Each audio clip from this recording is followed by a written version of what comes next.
Hey guys, what's going on? My name is Louis, and God bless to every single one of you. So we have a big breaking news coming out of Venezuela. Some more updates when it comes to the 7.2 and 7.5 magnitude earthquake that struck the country. Now, 11,000 people, at least 11,000 people reported missing after Venezuela earthquake.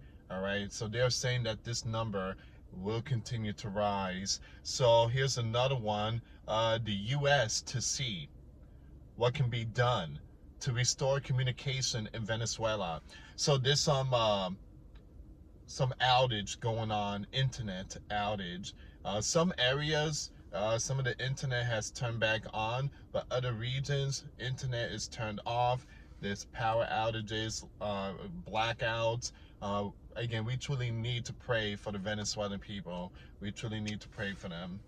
You got multiple countries. You got Russian President Vladimir Putin express his solidarity with Venezuela. Also, the Pope is sending 100 something thousand dollars. I don't know the exact number, but he has sent some support. And you have so many other countries are sending support as well. Ukraine also is sending help. Emmanuel Macron, the president of France, he's sending some rescue teams to Venezuela. So you got a whole bunch of countries just coming together. And again, like I said, this is something that Venezuela hasn't seen in over 100 years.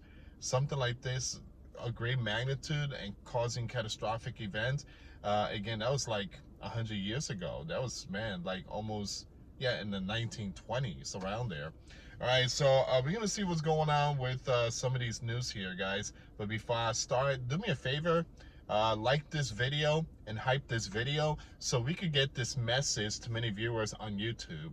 And again, if this is your first time, make sure you hit that subscribe button, and also hit that notification bell for future updates and live stream. Give me 1 second here, guys. So I do have like two articles I'm going to read to you. It's not too long, but give me a second here.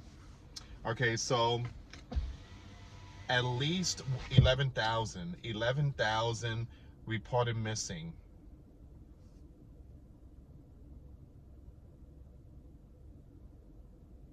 What kind of breaks my heart is the video that I watched yesterday. This boy was calling out to his mother, and there was no response. That kind of really broke my heart right there. And he was stuck. He was stuck, and I believe he was rescued. But imagine, your young one calling your name. It says here, these are terrifying times, yes, for people in Venezuela. People we have been in touch with are traumatized by the uncertainty.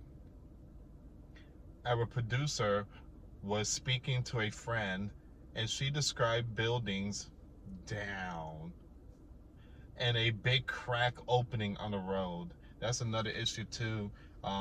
Again, a lot of roads, I mean, this massive crack, I mean, it looks like the apocalypse. You can't even drive your vehicle and stuff in certain areas, and there's people out there that they're trying to get to the road to see their loved ones, and they can't. Some of them have to park their car and just go on foot.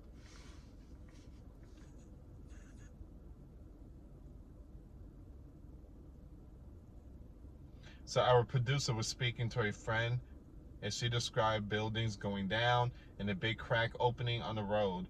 This was a long weekend in Venezuela. So there were lots of people in their homes at the time the earthquake hit. Now, search and rescue operations are underway in the capital. Now, Caracas, a political opposition group, opened a link on social media asking people to report how many of their relatives have gone missing. And the number at this point, 11,000. 11,000. Now, these are people missing. Now, add that with the casualties. I mean, again, these numbers are going to continue to go up. And I pray that they find the missing ones. I do, guys. Again, we're sending prayers to many people out there in Venezuela. To clarify, this figure is just from people who have been able to access the internet and were able to report the missing to authorities in Venezuela. Hmm. So at least 11,000 are missing. Wow. Okay, so again, like I said, guys, I do believe that there's going to be a lot more. Again, right now they're trying to get as many people out of the rubble. Again, so many of those buildings just came down. So the U.S., America, to see what can be done to restore communications in Venezuela. So the U.S. Secretary of State Marco Rubio says there will be a better assessment of the situation after the next 48 hours in Venezuela. All right, so Rubio basically saying we're gonna get a better understanding in the next 48 hours. Right now, everything just they're trying to save as many as they can. Um, the second phase, of course, will be identifying their longer term and acute needs, he told reporters in Bahrain, and we'll have a better assessment of that after the next 48 hours when we are on the ground and as the Venezuelan authorities get more visibility regarding the level of damage in terms of housing. Marco Rubio also said that the U.S. will see what can be done to help Venezuela restore the internet and communications. They need that. They truly do. You know how many families are out there? Again, their phone is not working. They're trying to find their loved ones. You know, the young ones. Wives try to looking for their husband. Husbands looking for their wives. I mean, communication is something very important. This is why in California, you know, the Californians always tell, again, the agency like USGS, they always tell Californians, have your emergency backpack ready and make sure that you have communications when earthquake strikes. So these type of stuff is very important to know if you live in these prone areas that is notorious ground shaking and stuff.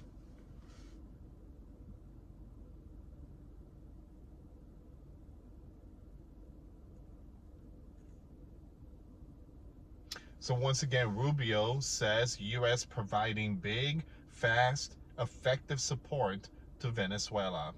Now, the Secretary of State says that the U.S. has already deployed search and rescue teams to Venezuela from Fairfax County, Virginia, and Los Angeles. There will be some others, he said, speaking to reporters in Manama, Bahrain, and we are also helping them with some overhead imagery, especially in coastal areas where they don't have full visibility over what the damage has been and what the impact has been. Now, those are the acute short-term needs over the next 48 to 72 hours, he added. All right, so give me a second here, guys. So, once again, these are the latest updates. Survivors describe scene as relatives remain buried under collapsed home. The Venezuelan coastal city of Cantilla, La Mar, is without electricity, and many residents spent the night on the streets or searching for missing relatives. Man, right now we have nothing, not even the strength or the courage to go in there. Just imagine, said Larry Rojas, 49 years old, standing in front of the collapsed building where family members are trapped. And some residential buildings showed large cracks and fallen walls with dozens destroyed. Now, there are people alive in there, and no one is coming to save them, said a woman waiting for news of her young one buried in the ruins of a 12-story building. It's not that people's not coming to rescue, it's that they're making their way now. They're coming. And it's just the entire region. You know how big is Venezuela? Venezuela is huge. And so, I mean, we're talking about, again, just imagine Texas. The entire Texas is damaged. It just, they're trying to get as many help as possible. But anyway, guys, this is all the information. I will keep you updated. Please continue to pray for Venezuela, and I will keep you updated, guys. Thank you so much for watching. God bless. Till next time later. Peace.